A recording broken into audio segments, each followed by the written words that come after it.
And I feel like, my first foul when I got when I was trying to play defense on him, that really surprised me. So I had to, make sure I tighten up on defense too. What did you do as a team to take him and keep him out of the paint in the first half of the game? It seemed like that really kind of threw off Georgia offensively as a team. Mm-hmm. Just tendencies. His tendencies, we took him out. He likes to go left, so we took that out, and we actually used our length.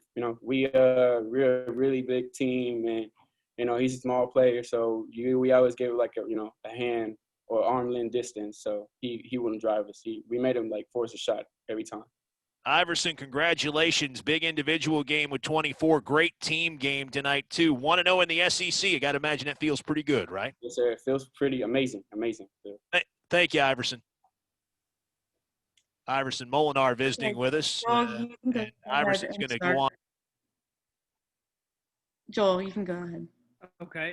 Iverson, you talked about Davon there for just a minute, but he come out tonight with his 13 points, as you were kind of in trouble there in the first half with a little foul trouble. But, we hadn't seen a ton. I believe it's career high, right? Career high? Yeah, it's his career high. We proud of him. We expect more from him, too. Yeah, I was going to we hadn't seen a ton from him offensively yet. Is that what you think he ultimately will be for this team? Is a guy that can provide a little more offense? Absolutely. I mean, the first couple games, not off season, it's kind of tough, like non-conference games. Because I've been through that too. Like last year, coming from high school and going to college is a big transition. So, he just gained more and more and more confident, and that's what we want from him, and we expect more, like I said. Okay, Paul, your turn. I can't hear him. You're muted. I think you're muted, Paul. My bad, Iverson. There was a point in the second half where Georgia started heating up from three, and Cameron and Davion and JD came in the game and kind of got some defensive stops and added some offense. How big is that for the confidence of this team and this team's depth moving forward? Every team need, the players that come from the bench really energetic and trying to, do the stuff so they can see what we did wrong in the court, and when they come in, they fix their mistakes. So I'm really, really proud of JD, Cameron, and Davon, and all the people that come from the bench because, they bring the energy, and it's noticeable when they come in.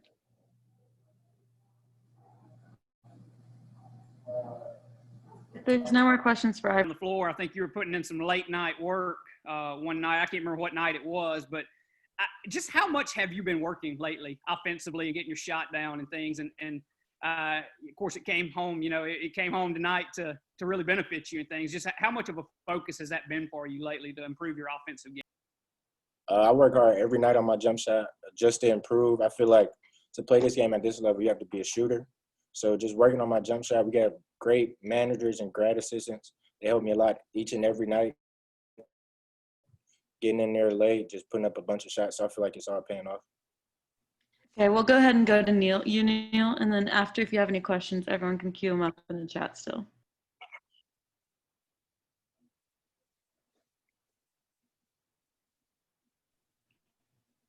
Neil, we're ready for you.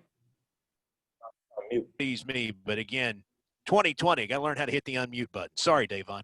Coach Allen told me on the pregame show that you took a spill in that first practice back after Christmas this past Saturday. Said you hadn't had a full practice. Hey, you look pretty good out there tonight. Any ill effects, or was it just getting out there and kind of being in front of your home folks? It kind of took all that away. Yeah, I felt at home. I had family out there. My teammates encouraged me. I had my first contact practice today, so just getting back out there, everybody encouraged me to push through it, playing through mistakes. I feel like it carried out real good in the game today, and I showed myself well. Iverson really bragged on you for stepping up when he got those two quick fouls and had to leave 2 minutes into the game. And you've been a starter for this team already this year, but what's it like when your number's called to be able to go out there and answer in a big way like you did? I just feel every time I get on the court, I just feel like I got to prove myself each and every time that whoever's watching, whoever's on the court. And Iverson, he's guided me a lot throughout the offseason, just killing me in practice, just going back and forth. I feel like I learned a lot from him scoring-wise, defensive-wise, getting stronger. So he's helped me a lot throughout the offseason with the coaches. Now, he's a guy who has made a pretty big jump from freshman to sophomore year, one of the best in the country when you look at what his productivity has done in a year's time. What I'd ask you with a much smaller sample size now, 9 games, does it feel like the game's slowing down for you a little bit, that maybe it's not as fast as it was, say, maybe a month ago? Definitely. I feel like probably my first 3 or 4 games, it was pretty fast, just adjusting to high school, from high school to college. So I feel like even tonight and a couple games before, I just started feeling myself and finding my way out on the floor. Congratulations, Davon. Thank you for the time. Thank you. Courtney, you can go ahead and ask your question. Davon, everyone always talks about next man up mentality. How ready were you tonight to get that opportunity to come in and just, help out your team? I was really ready. It's hometown. I had my family out there. I just wanted to put on a show and show all my hard work. So I feel like I did a great job of that tonight. Thank you, Davon. You can go ahead. Coach Allen will be here shortly. Game, what wound up being the difference for your team? Well, I thought our defense in the first half was as good a defense as we played since I've been here at Mississippi State. Shot 23, 24%, whatever it was. I thought we did a terrific job in that respect. I thought we did a great job being aggressive offensively. They're pushing it on us really hard in transition. When we got stops, we were going right back at them. We scored a bunch of points in that first half. That game, 37 shots in one half is a lot for us, but they kind of forced the tempo to be that way. I thought the second half, their offense was much better, and they made a bunch of threes. They were 6 for 10 from three. They shot 60% from the field. I thought we came out to start the second half, did a really good job offensively. We built on our lead. There was an 18-point lead with, after about 3 minutes. But they kept knocking down threes, especially number 24. I think he had 5 of them tonight. He was 5 for 10. P.J. Horn was really good tonight with 21 points, and you'll give him a lot of credit. And he made 41 of them last year when he was and he made 41 of them last year. I mean, he's a good player.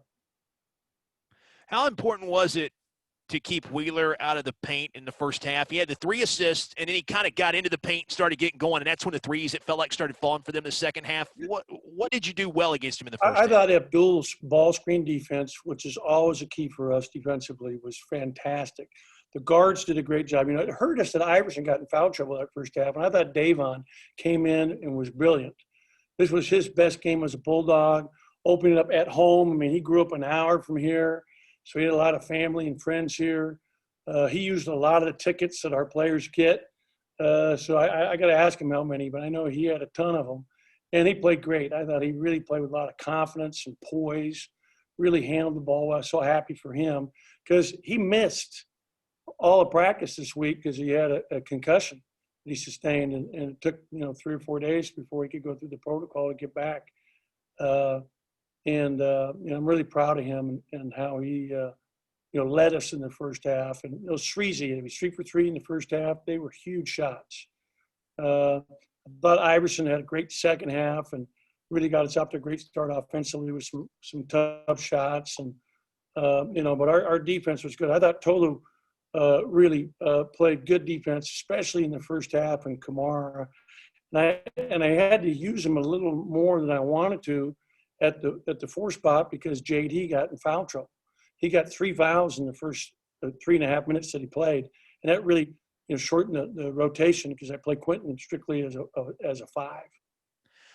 This is a long process, and I know it's only game 9, but a big road win for a team that features 8 new faces. Is this a big step when you're talking about benchmarks for teams? Anytime you win a game in the SEC, it's special. Let me tell you. I mean, it is hard to do. This league is so tough, so many good players, so well coached. The team we played tonight had made multiple comebacks in their previous 7 games where they were down 12 in their last home game and came back and won the second half by 30 going away. So they won by 18, I think, in that game.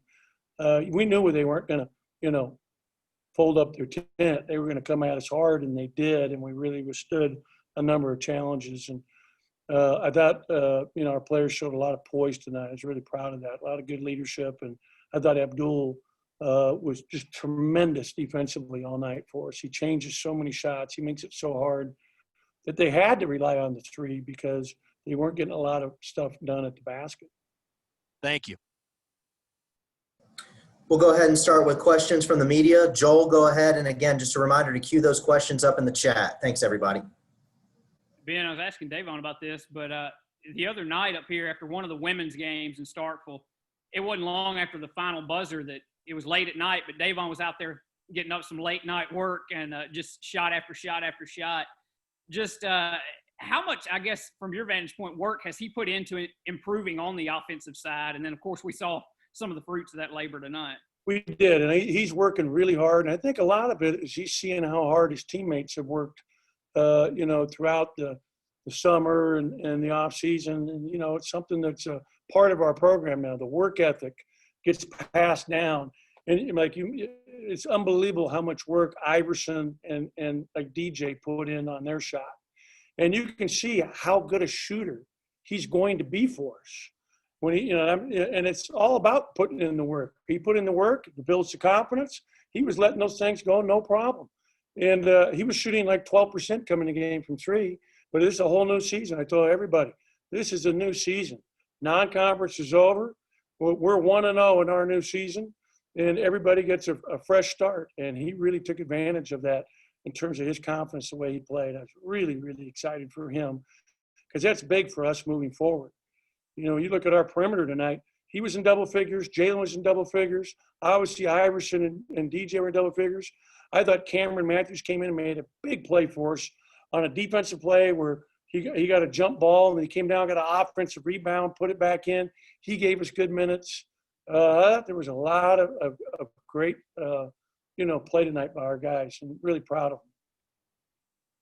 them. Go ahead and swing it over to Paul. Paul, go ahead.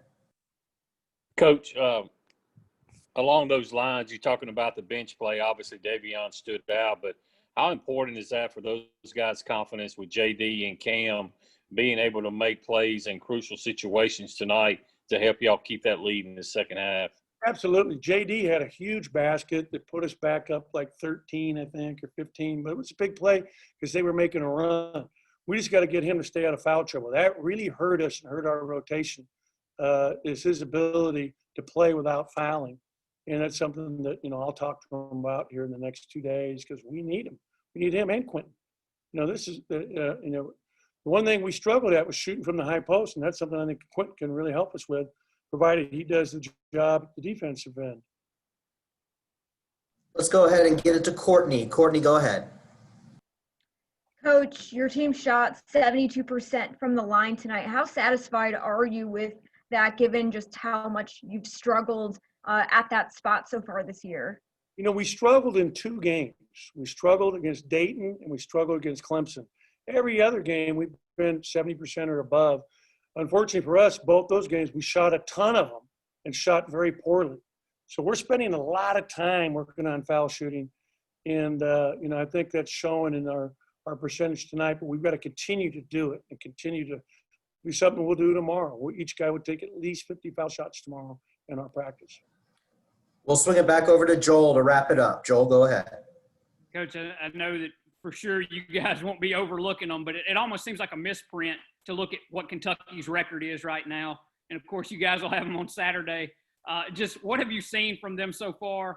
And I would guess that no one's going to be fooled by that record, I wouldn't think, probably coming into Saturday. No, I mean, you look at who they played. I mean, I have seen them play. I haven't studied them yet. I'll start watching film on them tomorrow. I have one of my assistants who's in charge of that, has watched, 6-rated, all their games from this year. But they played Kansas. They played Louisville at Louisville. They played Carolina. I mean, they played probably the toughest schedule in the country. I mean, the team that beat them at home to give them their first loss, Richmond, is really hard to play and very well coached. Anybody who's sitting in my chair understands that. That's a brutal game to play. I've never played Richmond again. We played them at UCLA once right before Christmas, and we were lucky to win. They're really well coached and really good, and they were good last year. I think they won at Alabama last year. So, they played a very tough schedule. They're obviously a young team as they usually are, but even more so this year with a couple guys that went early that shouldn't have, that didn't get drafted, in my opinion. That being said, you can never plan for that. And, they're going to be very tough. They had Louisville and Kansas in the last minute of the game with a chance to win both those games. So we know how talented they are, how well coached they are, and we're going to have to play our very best to have a chance to win that game. And we're hoping we'll fill all the seats we're allowed to fill for that game at 5 o'clock on Saturday. Thank you, Coach, for the time. Guys, we'll see you Friday for our next media session. Thank you. Thank you.